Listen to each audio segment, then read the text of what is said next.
Si tu n'as pas compris ce que sont les émancipations créatrices, c'est-à-dire le parcours pour étudier Arthur Rimbaud au bac de français cette année, reste avec moi, je vais tout te dire là-dessus. Alors déjà, qu'est-ce que c'est une émancipation? Une émancipation, c'est quand je vais laisser de côté ce que j'ai derrière moi. C'est quand je vais partir d'un état et que je vais le mettre de côté pour pouvoir devenir autre chose. Ça peut être par exemple des émancipations familiales, des émancipations psychologiques. Ce qui est vraiment important de comprendre pour le parcours émancipation créatrice, c'est qu'on est vraiment dans une idée de mouvement et dans une idée de quelque chose qui est en train de se faire. On est dans la genèse de l'écriture d'Arthur Rimbaud et on va voir devant nous se faire cette éclosion, un peu comme une fleur qui va prendre tout son éclat lors de la floraison. De plus, dans le verbe émanciper, il y a aussi l'idée de se séparer de quelque chose qui nous oppresse, donc de se libérer notamment d'une autorité. Cette idée de la libération, elle sera très importante dans la poésie d'Arthur Rimbaud, vu que l'on sait que sa vie ne sera qu'une émancipation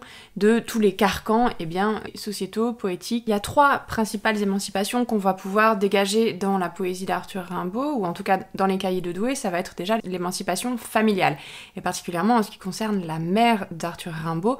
Je rappelle que le père d'Arthur Rimbaud meurt assez vite, et c'est vrai que très vite le poète va chercher à aller contre l'autorité de sa mère, il va fuguer à 2 reprises, il va lire des choses que sa mère ne veut pas qu'il lise, et plutôt se tourner vers d'autres figures paternelles, ou en tout cas parentales, comme par exemple celle de son professeur de français, Georges Isambard. La deuxième émancipation pour Arthur Rimbaud, ça va être l'émancipation qui va concerner toute cette société de son époque, cette société bourgeoise, cette société religieuse.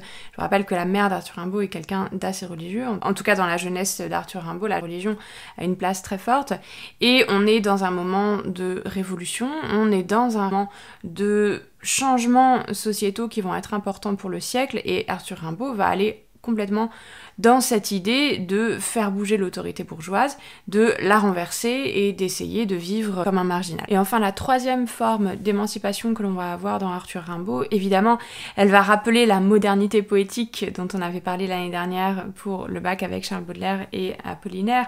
En fait, tout simplement, ça va être l'idée de sortir des carcans poétiques de son époque, d'essayer de réaliser une poésie nouvelle, grâce notamment à l'influence d'Isambard, qui va lui faire lire des Parnassiens et qui va lui montrer comment il va pouvoir, grâce à des parodies, grâce à des pastiches, essayer de se libérer de cette contrainte formelle, esthétique, et inventer son propre style, et en mettant vraiment le lyrisme, d'accord, et cette exploration des sens au cœur de sa poésie, un lyrisme, encore une fois, tout à fait nouveau pour l'époque. On rentrera un peu plus en détail au cours de l'année dans justement ce que contient cette émancipation particulièrement poétique, parce que c'est vraiment ça qui va nous intéresser dans l'œuvre d'Arthur Rimbaud.